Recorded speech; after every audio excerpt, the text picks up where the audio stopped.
رزق کے حوالے سے میں نے پہلے بھی بہت ساری گفتگو کی ہے، صرف 2 پوائنٹ رکھ کے بات کو ختم کرتا ہوں. اور واللہ یہ بات آپ سنیں گے نا تو میں کہتا ہوں آپ صبح شام اللہ کا شکر ادا کریں گے. دیکھیں زندگی یعنی 1 سیکنڈ کے اندر تلٹ پلٹ ہو سکتی ہے. اللہ کا جو رزق کا وعدہ ہے نا، اللہ کا جو رزق ہے اس کا اگر آپ کو میکسیمم میں بتاؤں نا، پرسنٹیج میں آپ اوپر نیچے کر سکتے ہیں.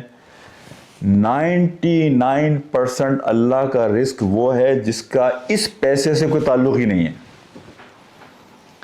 99% اللہ کا رزق وہ ہے جس کا اس پیسے سے کوئی تعلق ہی نہیں ہے. میں اس دنیا میں پیدا ہوا، اس کا پیسے سے کوئی تعلق نہیں تھا. اس جسم کی کیا قیمت ہوگی آپ ذرا بتائیے. اللہ نے مجھے بیوی دی، اس کی کیا قیمت ہوگی. اللہ نے مجھے اولاد دی، اللہ نے مجھے صحت دی، اللہ نے مجھے سکون دیا، اللہ نے مجھے بے شمار بیماریوں سے بچایا.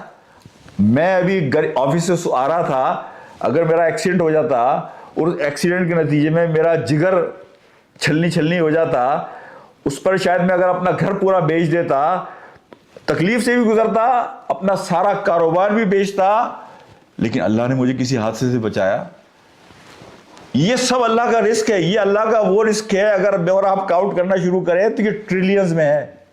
یہ ٹریلینز آف ڈالر کا رزق ہے جو اللہ دیتا ہے. یہ تو بہت چھوٹا سا رزق ہے جس کو میں اور آپ کاؤنٹ کرتے ہیں کہ میرے پاس $1,00,000 ہے اور میری $2,00,000 تنخواہ ہے اور میرا یہ تو میں کہہ رہا ہوں نا 1% ہے رزق کا.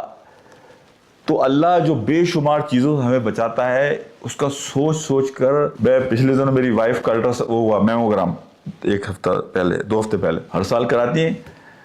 تو وہ ڈاکٹر نے مجھے فون کیا، کہنے لگا یار کچھ نظر آ رہا ہے ہمیں میموگرام کے اندر.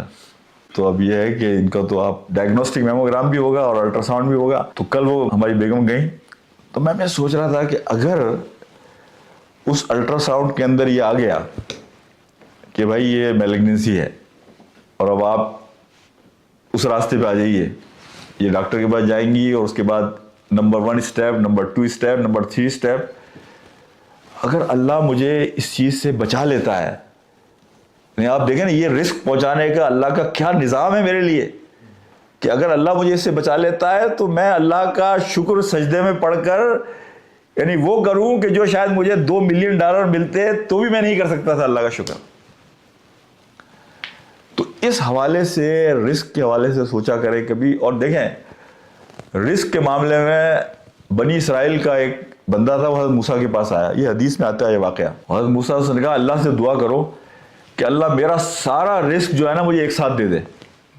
میرا جو بھی رزق ہے نا اللہ سے دعا کرو مجھے ایک ساتھ دے دے. حضرت موسیٰ نے اللہ سے دعا کی کہ اللہ اس کا سارا رزق اس کو دے دے. حضرت موسیٰ چلے گئے آگے، واپس آئے اس علاقے میں زمانے کے بعد. تو پوچھا بھائی وہ یہاں ایک بندہ رہتا تھا، وہ کہتا تھا کہ میرا سارا رزق مجھے مل جائے. یہ بنی اسرائیل کی بڑے دلچسپ واقعات ہیں، لیکن اس واقعے میں صحیح ہے غلط ہے کیا نہیں ہے، لیکن پیغام بڑا ہے. حضرت موسیٰ نے کہا کہاں ہے وہ بندہ؟ کہنے لگے بھائی وہ بندہ اس کے یہاں تو لائنیں لگی پڑی ہیں، پورا شہر اس کا دسترخوان بنا ہوا ہے، لوگ لوٹا ماری کر رہے ہیں، ادھر وہ کھلا رہا ہے وہ پلا رہا ہے اور پورا شہر اس کا مہمان ہوتا ہے. حضرت موسیٰ گئے تو دیکھا تو وہ بندہ اپنی کرسی پہ بیٹھا ہوا ہنس رہا ہے. حضرت موسیٰ کو دیکھ کے کھڑا ہو گیا. حضرت موسیٰ ارے بھائی تجھے تو اتنا عرصہ پہلے تو نے کہا تھا میرا سارا رزق مجھے مل جائے اور تیرے لیے میں نے دعا کی، اللہ نے تجھے سارا رزق دے دیا، کیا ماجرا کیا ہے یہ؟ کہنے لگا جس دن آپ نے دعا کی تھی نا اور مجھے میرا سارا رزق ملا تھا، اس رزق کا 1 پیسہ میں نے اپنے اوپر خرچ نہیں کیا. وہ دن ہے اور آج کا دن ہے، میں نے اس رزق کا 1 پیسہ اپنے گاؤں کے لوگوں پہ خرچ کرنا شروع کیا. اور گاؤں کا ہر فرد جو ہے وہ روزانہ میرا مہمان ہوتا ہے. وہ لوگ جو رزق کے دائرے کو اپنے حد تک محدود کرتے ہیں، دیکھیں وہ بالٹی ہے نا، بالٹی کو آپ جتنا بڑا کریں گے اتنا پانی بھر سکتے ہیں آپ اس میں، جتنا چھوٹا رکھیں گے اتنا ہی پانی بھریں گے. اگر میرا فوکس میں ہوں اور میرے بچے ہیں تو بالٹی میں اتنا ہی پانی آئے گا. لیکن اگر میرے رزق کا فوکس یہ ہے کہ نہیں میں لوگوں کی خدمت کروں گا، میں لوگوں کے کام آؤں گا، میں باقی لوگوں کو اپنے دسترخوان کا حصہ بناؤں گا. جو کہا جاتا ہے نا کہ رزق کمزور ہے تو شادی کر لو، اس کی وجہ یہ ہے کہ اس کا جو رزق ہے وہ تمہارے رزق میں شامل ہو جائے گا. جتنے لوگ تمہارے دسترخوان میں آئیں گے ان کے رزق کا پائپ جو ہے وہ پائپ تمہارے رزق کے اندر آ کر شامل ہو جائے گا. تو میں اپنے آپ کو بھی بات سمجھاتا ہوں اور آپ کو بھی یہ کہتا ہوں کہ اپنے دائروں کو بڑھائیں، اپنی سوچ کے دائرے کو بڑھائیں، لوگوں کے کام آئیں، لوگوں کے لیے آسانیاں پیدا کریں. آپ یہ دیکھیں گے کہ اللہ آپ کے رزق میں وہ اضافہ کرے گا.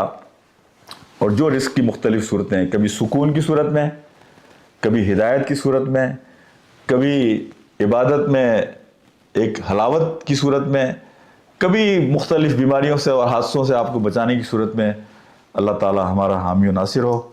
السلام علیکم ورحمۃ اللہ.